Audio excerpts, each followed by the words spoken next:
Hey everyone, welcome to the Ballast Exercise Podcast. I am your host, Sam Trotta. I have this podcast. I have an online exercise platform called Ballast Exercise, and I also own a gym in Toronto, Ontario called Striation 6. And in all three of those things, and in anything I do as an exercise professional, it is my mission to help people feel, function, look, and live better through exercise. And that is why I feel privileged today to talk to someone who seems to me, at least, and I'm sure it's true, trying to do the same thing in her own way. Today, we're speaking with Dr. Alisa DiFruscia, who is a doctor of naturopathic medicine and the founder of ForHerKind. So ForHerKind is a system that helps women become happier, healthier, and more confident versions of themselves. It's also a place where women can find balance, joy, and freedom while working towards their best health and physique. And I think that last part there is what really grabbed me about your company, Alisa. Thanks for doing the show. I really appreciate you coming on. Yeah, thank you so much for having me. So I usually like to open interviews I do with people with a little bit of an anecdote, something to kind of break the ice for us and for the audience. Mhm. So I was going to ask you if you could tell us about dental school. Dental school. Yeah, so that was my parents' dream. They embedded that in my brain at I would say like 10 years old. So I was just laser focused to go to dental school. And about a month before I was set to start, I told my parents I wasn't down. And yeah, and that's what led me to honestly I'm grateful for it because it led me to where I am today and it helped me find naturopathic medicine. And yeah, that was a fun little plot twist for my parents. Yeah, I'm sure I went through a similar thing with my parents in law school. And it's funny, my dad would say to me, like through undergrad, I was working as a personal trainer. And he said, I can see it. You're not going to leave this. Like, you're not going to leave this. And I was like, no, no, I'll go to law school. I promise. And yeah, so we see how that panned out. So I can Yeah. definitely identify with that. Thank you for sharing that. It's funny. So sorry, go ahead. Oh no, sorry to interrupt. It's like you have to do those soap scrub exams for the Mhm. dental exam. And I am like the least precise person with my hands. Like anything with like a ruler or I'm just not precise. And I mean I pass and everything, but I just can't even imagine having to like power to the women that or to the men and women that are dentists, but it's like an art. It really is. I would imagine so. I would imagine so. And even I think with it, I have a couple of clients who are dentists, and one in particular is a really meticulous, detail-oriented guy in everything he does. And he has a lot to say about the level of precision in the profession. And just so these are people who got through the DAT, got through entrance exams, got through boards, like, and still not cutting the mustard at certain points. So yeah, I can see that for sure. Mm-hmm. So beyond that, could you just give us a brief background about yourself? Yeah, for sure. So I did my undergraduate in biochemistry at Laurier, and it was there where I really fell in love with, I would say, health and wellness. I started going to the gym, um, and I just like fell in love with the community at the gym. Actually, one of the coaches with For Her Kind is I met her at the gym back in undergrad. Oh, So cool. it's really cool how everything's come to be now. But yeah, I did that biochemistry, spent a lot of time at the gym, enjoyed myself there. And then I went off to naturopathic medical school, which I did. I really, really enjoyed that. And then I started off in private practice, which is kind of an interesting time because it was during the pandemic when everything was closed. So it was an interesting time to start Mm, practice. It was actually at an aesthetics clinic. So I think all things aesthetic, weight loss, like Botox, all the things were there. It was a really fun space.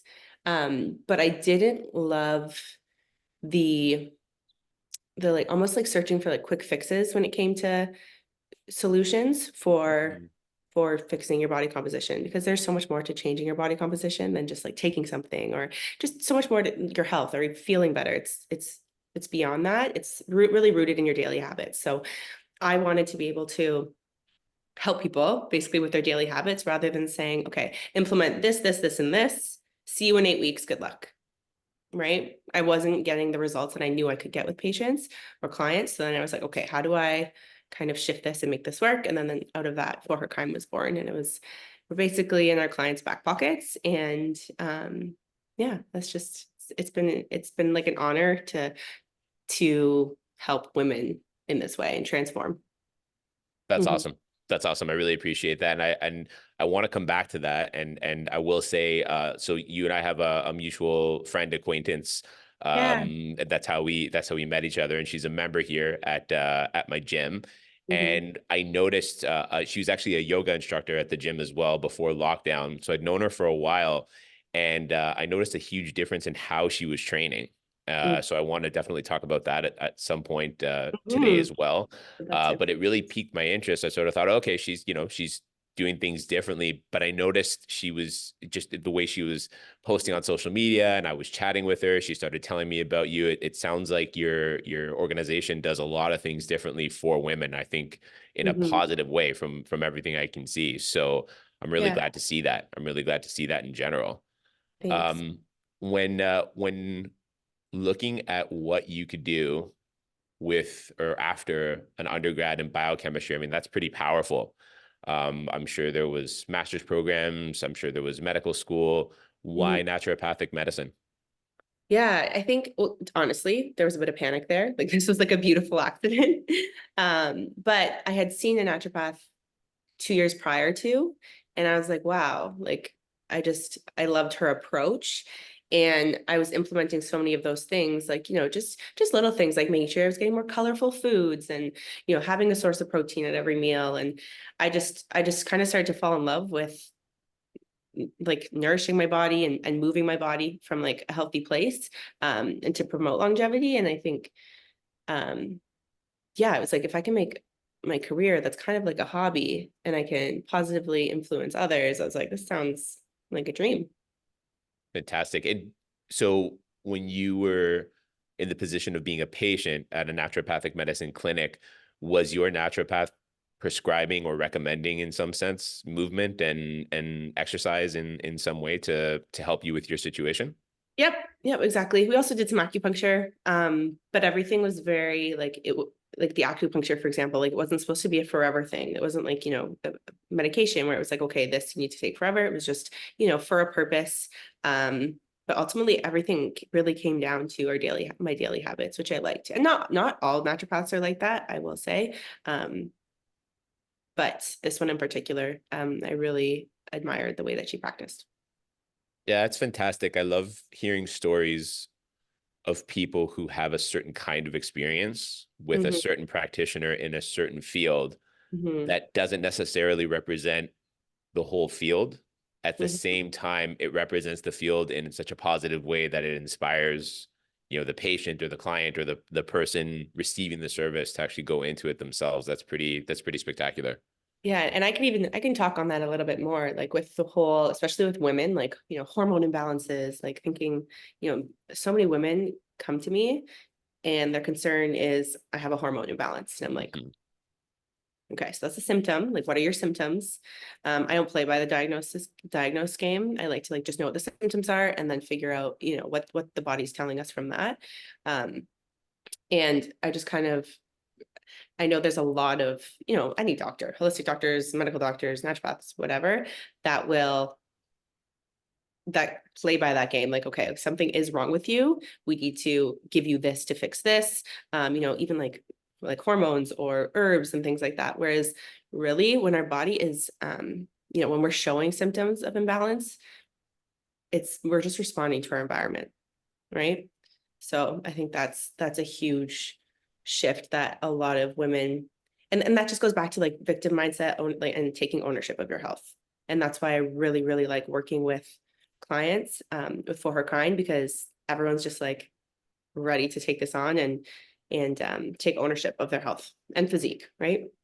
So would you say for her kind client, is that sort of a prerequisite, or is that something that clients are coached into, or a little bit of column A, a little bit of column B?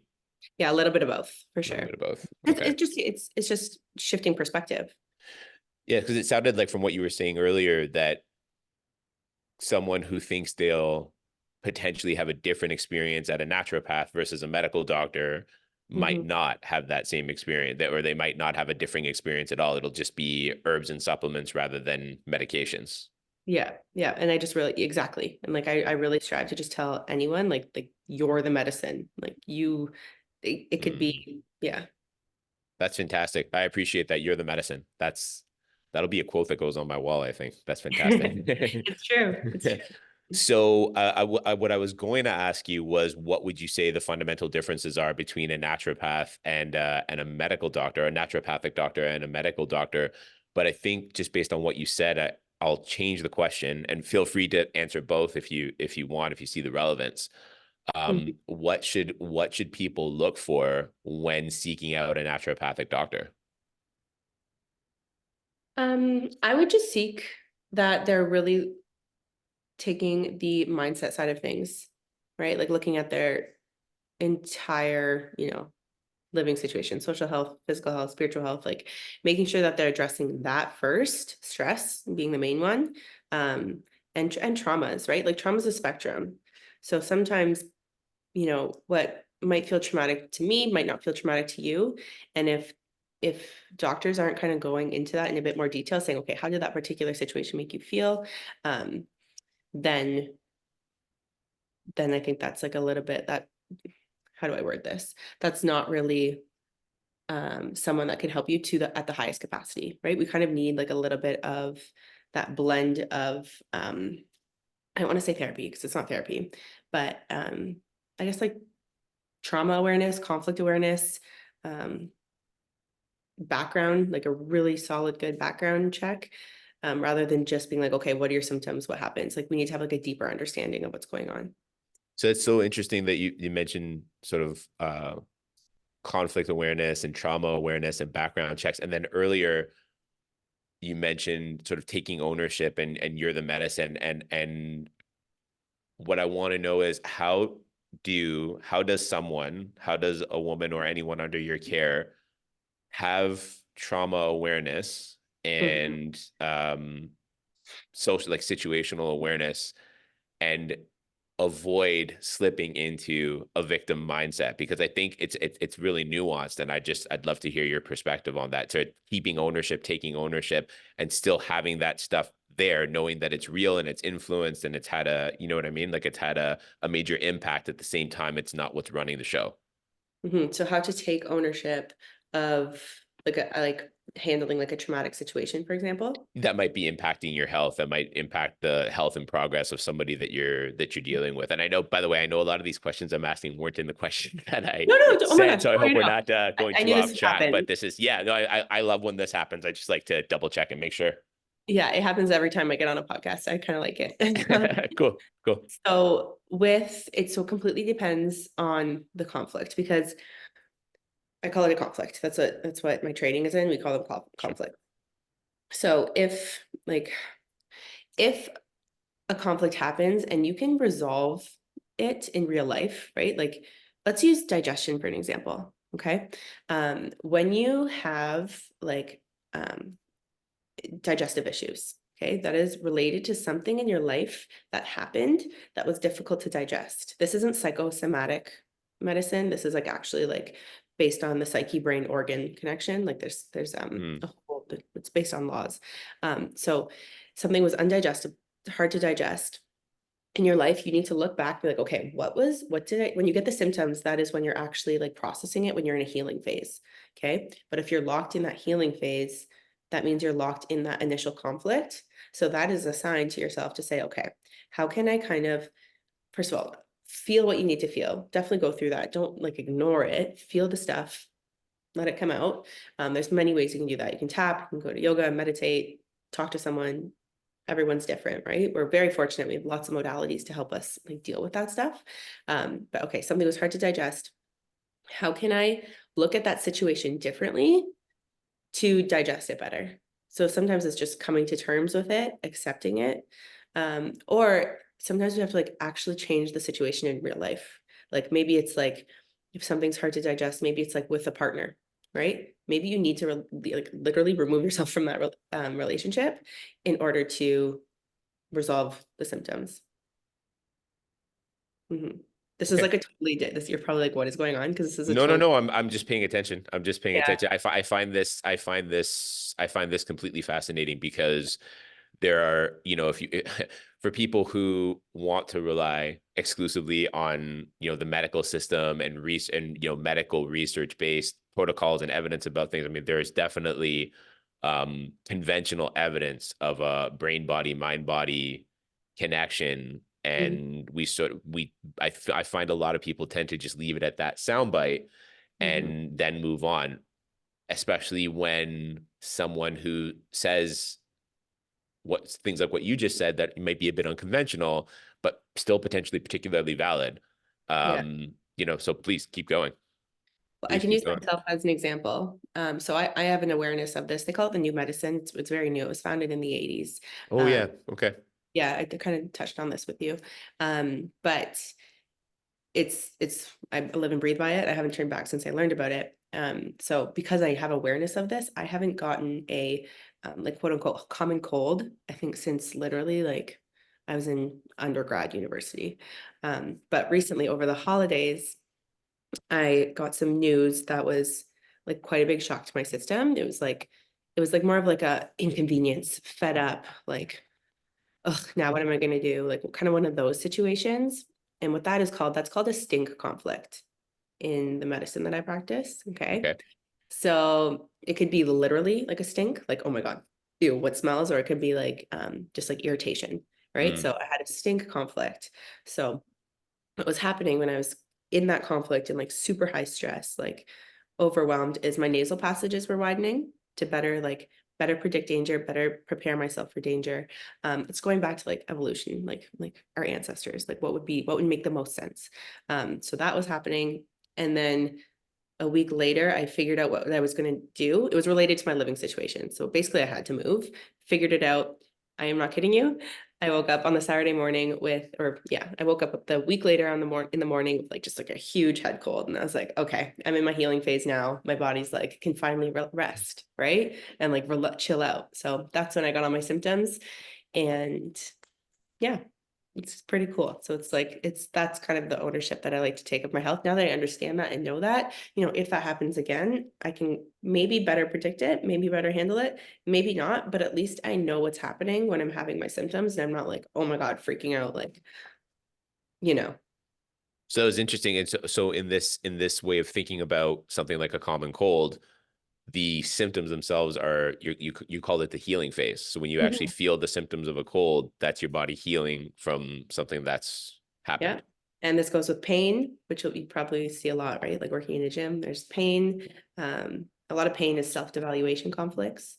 So having people shift their perspective about themselves, and different areas of the body are different things. Like cervical spine is like intellectual. Low back is usually like lots on their plate, like a burden. Um, Knee is performance. See it in athletes all the time. Yeah. Amazing. That's really interesting. That's really interesting. I think this might be the first podcast of mine that my wife fully listens to just on this section alone. So so this is because she's really into this stuff. I find it fascinating too. So thank you for sharing all that. Yeah. So if you were to, I mean, it's probably come out already, so I apologize to you and anyone listening if this is redundant. If you were to have a key message or a couple of key messages that you'd want to convey to your clients or to your potential clients, what would that be? What would that be? Okay, let's talk about like nutrition and training, what I initially came here for. Sure. Um, sorry, still healing. Um, so okay, so I would say like one of the messages with the gym, like the gym is not a place to just, if you when you shift to not just trying to move your body around and sweat and really focus on getting stronger over time and tracking your progress over time, that is like when you'll get the best results. Yeah, seeing movement and training as different things, I would say that is a huge, I don't want to say wake up call. There's another word for it. Um, just a big thing for a lot of women to learn because it's not something that we do. It's like track our progress over time. I saw the best results when I went from doing my like 6 or 7 workout classes a week to doing 2 structured strength training classes per week, or program that I programmed myself. And I just made sure that I got stronger over time. So that is huge. Um, and form is everything. Is it ever? Yeah, you like that one. And maybe something with nutrition. I would say just like have it like track your food for like 1 month in your life to just to learn a new perspective to nutrition, because I think this should be taught in like grade school, honestly, and not from a place of restriction, but really making sure you're getting enough protein, getting enough fiber. You want those micronutrients, getting enough healthy fats. Um, and then from there, you won't need to do another diet ever again. I love that. Those are excellent, excellent key messages. And I think maybe a related question would be, what do you see as some of the most significant challenges for your clients when it comes to, I framed it as when it comes to exercise, but it could be when it comes to exercise, when it comes to adherence to any sort of program or process that they're engaging in. I mean, it seems like would I be correct to say you exclusively deal with women? Yeah, that's true. Just So women. what do you see as the as the most key challenges, or the most difficult challenges in your patient base, and sort of 21st century, like women in 2023, 2024? Honestly, a lot of the clients I work with are very busy, moms, entrepreneurs, full-time jobs, things like that, and just getting them to be present enough for their strength training sessions to really get the most out of them. I think that can be a challenge sometimes, but it's a quick fix because we give exercise feedback for them. So we can kind of catch that right away, which is nice. Video exercise feedback. And then a lot of them just scaling things down. Like they're trying to do way too much and just like getting them to basically cut their movement in half, and just focus on less things sometimes is hard for them, right? Especially the women who go from trying to do like 7 workout classes a week and Pilates on top of that and all of the things. So I think scaling things back, being present, and just moving away from that all or nothing mindset. Hmm. Yeah. Fantastic. And just from your perspective as a doctor of naturopathic medicine, what are, I mean, in a way that maybe like someone like me could digest, let's say, like, why is less more in this situation? Like, why did you have so much success with 2 structured strength training sessions per week versus 7 classes a week? Right. And that just comes down to quality over quantity, right? Fair enough. And also recovery, right? Like our muscles need that time in order for them to repair and rebuild. We do need to take some time off for that, right? If we're constantly just like beating at the muscle, it won't have enough time to repair. Although women have better, I think it's refractory periods. Women have better refractory periods than men. Did you know that? Yeah. I had heard it before, but I wouldn't say it's something I knew. Yeah, I wouldn't say Yeah. it's something in my knowledge base. Yeah. Yeah. So, and the whole goal is like you're training and you're leaving nothing on the table. So there's really no need to do it. And the science is there, like the amount of volume you need per muscle group per week. Like it's all there available for us. We know it. It's just when we don't have that knowledge or we don't have someone telling us that, it's hard to put that into action. And I was that person. Like I was literally training every day. Right. So I guess this is a sort of related question. The answer might be the same. What misunderstandings or misconceptions do you see as most limiting to your clients? And I think the way I framed it was, because this to me, it's a touchy topic, but I think it's an important one to understand and to hear lots of perspectives about, misunderstandings and misconceptions in the relationship between health and aesthetic beauty and physique. Yeah. Sorry. Can you clarify that question again? Just the end part? Yeah, so I was just thinking about, like, we were talking about why less is more, Mm, and what the mechanisms for success, going from, say, like, working out every day, and mm. your website mentions a connection between health and physique. Like, it seems like it has an aesthetic bent to it, but what I loved about it, I shouldn't say but, and what I loved about it is that everything that you write, all of your copy seems like, this is just maybe like I'm looking at it through my lens, but it seems like you connect health with physique success Yeah. versus physique success on its own at the expense of health. Right. And so what would you say some of the misconceptions are between women achieving their best physiques and women achieving their best health? Right. So I firmly believe like the body is an extension of the mind, right? Like if we want to, there's no, I just want to put it out there first, like saying like there's no standard of physique that we're looking for, but we all have a vision of our higher self, right? Like we all have something that we're working towards and going for. And as long as we're doing that in like a loving, structured way, I think that's great. And obviously I support that. My whole business is based off that. But I think doing it the way, the importance of, and when I say improving your physique, I'm really saying like gaining lean muscle mass, right? So I should clarify on that, because muscle really is the key to longevity. And if when we're talking about less is more, if you're just beating your muscles down every single day, giving them no time to repair and regrow, then you're actually not getting those health benefits of having more muscle mass on you. Um, so yeah, understanding that changing your body composition should be done in phases. And it's not always about trying to eat the least amount of calories. Like, we need those building blocks, we need that fuel coming in, to create that beautiful shape. So yeah, I like shifting women's focus towards getting stronger rather than just like getting smaller. Hmm.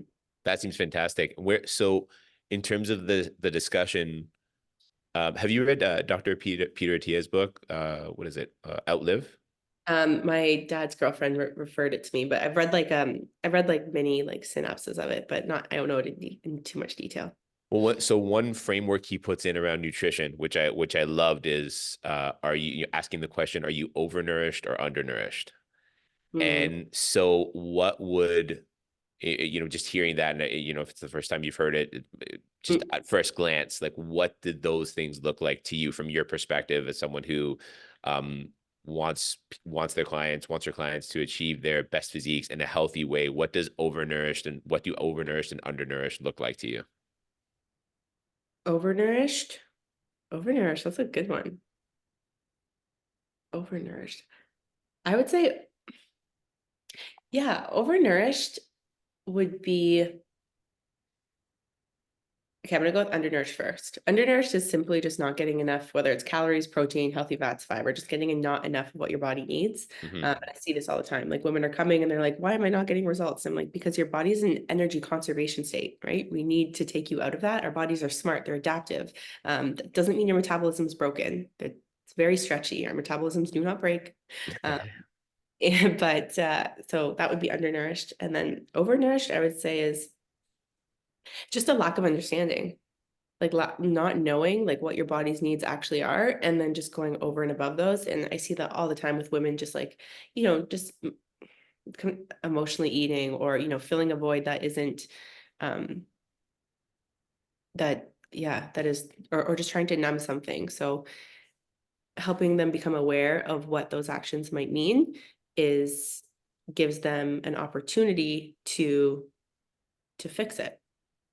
Fantastic. Yeah, I know. I think so I'm of Italian descent, Easy. and yeah, that's what okay, I was assuming by your last name you were, but and I know for probably for both of us and both of our backgrounds, there's a lot of eating for joy and celebration. And I know one of the struggles I had growing up, and I still have sometimes, is eating for celebration can become quickly connected with just eating in the presence of lots of emotion, whether positive or negative. So do you have any tips or strategies you give your clients to enjoy celebratory eating Mhm. and not tip over into Guilt.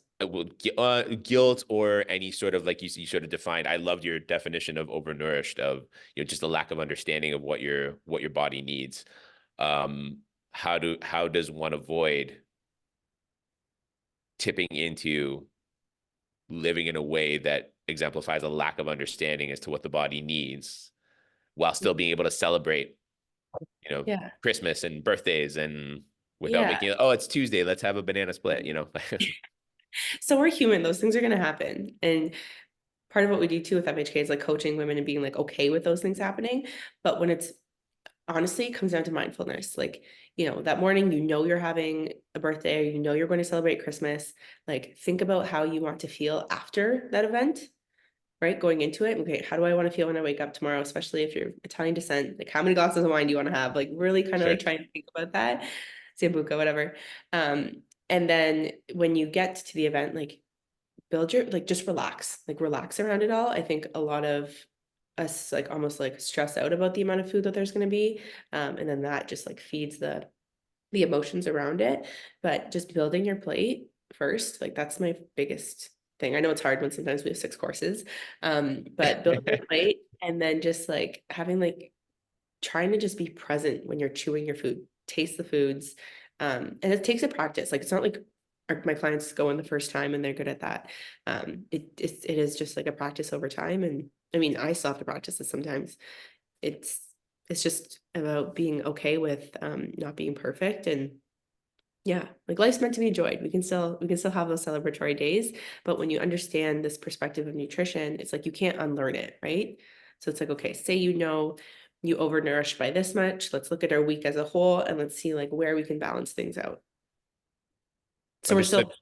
moving forward, right? Like you can still move forward. It's not like, oh shoot, like everything's done. If it's a Tuesday, you got to start next Monday. It doesn't need to be like that. Just show yourself love with the next action that you take after that big dinner or whatever.